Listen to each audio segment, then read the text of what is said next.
So thanks to John Walco for his fourth request of four for the Mummy series for Hammer. This one I'm kind of on the fence on because I saw it 10 years after it came out, and it was a lot of these movies I saw on the French dub. Now I know what they were trying to do, but it kind of was lost in translation. It's called Blood from the Mummy's Tomb. Came out in 1971. Starred Andrew Keir, Valerie Leon, and James Villiers. It was to star Peter Cushing, but he had to resign after a day because of his wife being so sick. This was director Seth Holt's final film and was loosely adapted from Bram Stoker's 1903 novel, The Jewel of the Seven Stars. The film was released as the support feature to the very underrated Dr. Jekyll and Sister Hyde, which I've reviewed on the channel, and you should check out because of its a very interesting plot points. Besides providing a rare leading role for Valerie Leon, the film is notable for its troubled production. Now, in this one, an expedition led by Professor Fuchs, can't say the other word, Kier, locates the unmarked tomb of Terra, Leon, an evil Egyptian queen. A cabal of priests drugged her into a state of suspended animation and buried all of her evil relics with her. Fuchs is obsessed with Terra and takes her mummy and sarcophagus back to England, where he secretly recreates her tomb under his house. 4 days before her birthday, his daughter Margaret, also Leon, who bears an uncanny resemblance to Terra and was born at the instant they recited her name, has recurring nightmares. Fuchs gives her the old queen's ring and tells her to wear it always for a dramatic effect. Of course, this only makes matters worse. Queen Terra's evil power begins to tempt Margaret as she learns how she's feared by her father's former colleagues. Margaret then notices a man lurking in a vacant building across the street.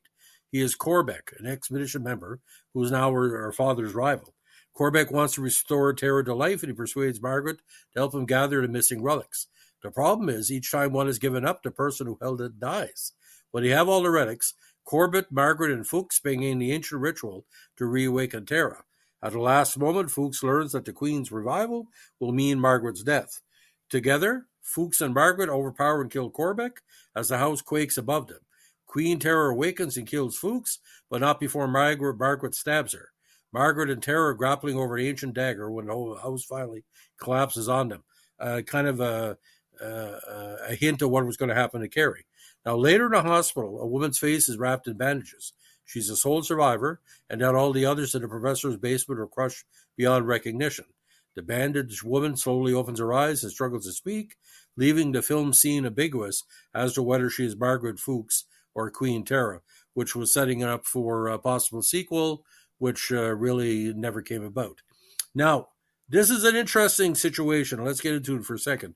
Michael Caress, allegedly co-directed but was uncredited, written by Christopher Wicken and based on The Jewel of the Seven Stars by Bram Stoker, produced by Howard Brandy, cinematography by Arthur Grant, edited by Peter Weatherly, music by Tristan Carey, MGM EMI distributed, came out in 1971, October, right before Halloween, 94 minutes, and a kind of medium budget of £200,000.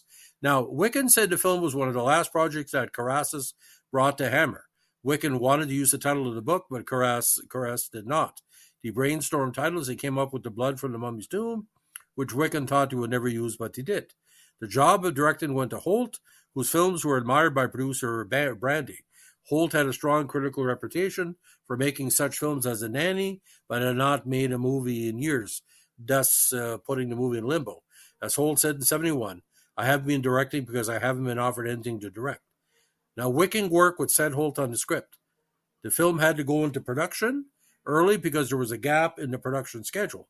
Wicken said he had a falling out with producer Brandy and was barred from the set, but he continued to work with Holt in the evenings. Brandy later claimed Wicken's script was unshootable and that Holt constantly rewrote it. He also says he and Holt wanted to cast Amy Grant, not the Amy Grant you're thinking of, in the lead, but Sir James Carras insisted on the beautiful Valerie Leon. Now, Peter Cushing was cast in the film and completed one day's filming before leaving the production after his wife was diagnosed with emphysema. Cushing was replaced by Andrew Keir. The Region 1 DVD of the film, released in the States by Anchor Bay Entertainment, contains still photographs of Cushing's day on production. And knowing Peter Cushing's efficiency, he probably filmed half the movie in that first day or most of his part. Now, director Holt died of a heart attack 5 weeks in the 6 week shoot, collapsing into cast member Aubrey Morris's arms and dying on set. Michael Carras asked Don Sharp to take over, but the director was unable as he signed to direct a film in Israel for the producer of Puppet on a Chain. But this film was ultimately not made. Now, Carras directed the final week's filming. He said Holt's footage wasn't sufficient and could not be cut together, thus some of the reshoots. Now, according to the book Hammer House of Horror, Behind the Screens by Howard Maxford, the budget for the film was £200,000. The film was shot at Elstree. Now, in January 1972, AIP brought the U.S. distribution rights, and that's the cut that you see nowadays that's in syndication. Now, I know there are certain scenes were not passing certain censors. I know it was banned in at least one country, but I don't know if it was banned in Eastern Canada through the Quebec, what they call ratings board. That's something if somebody's listening to know. I think it was banned for a while, but it could be wrong. Now, all movies reviewed the film was favorable, commending its glamorous style and creepy atmosphere. Empire magazine gave it 3 out of 5 stars. New York Times called it tremendous fun, skillful, and wonderfully energetic. Variety called it polished and well acted, but rather tame. Now, the thing is about this movie, again, in color and a kind of a different spin on it, what they call the dual paths of life. And for a lot of people, that's their second favorite mummy movie in the Hammer, what they call quad or quartet. But the fact is, Valerie Leon was a very, very well-regarded actress for a number of years because she basically continued to improve on her career as she went along. Now, the Wood Cushing had made this movie better. Hard to tell. Now, interesting with Leon, she had roles in numerous film and TV productions, including 6 of the Carry On films and 2 James Bond films, Spy Who Loved Me and Never Say Never Again, alongside Roger Moore and Sean Connery. She also was in Italian Job, The Wild Geese, and Revenge of the Pink Panther, and also had the big starring role in the movie we just talked about. Now, she also appeared in very infamous high karate TV adverts in the 70s, which gained her substantial publicity. She also been known globally as a sex symbol due to her glamorous looks and attractive figure, and was also often referred to as the English Raquel Welch. Well, she was a close number 2, as we like to say. Now, the idea about these Hammer movies, again, if you want to see them on their colorful DVD or Blu-ray, they're available either in dual packs or quartets.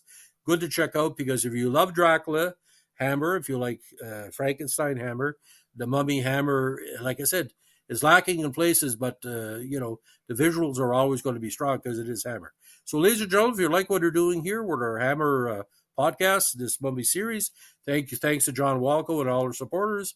Give us a like, comment, subscribe, or share, and don't forget, requests are always highly appreciated and always highly considered. Thanks for listening. Bye.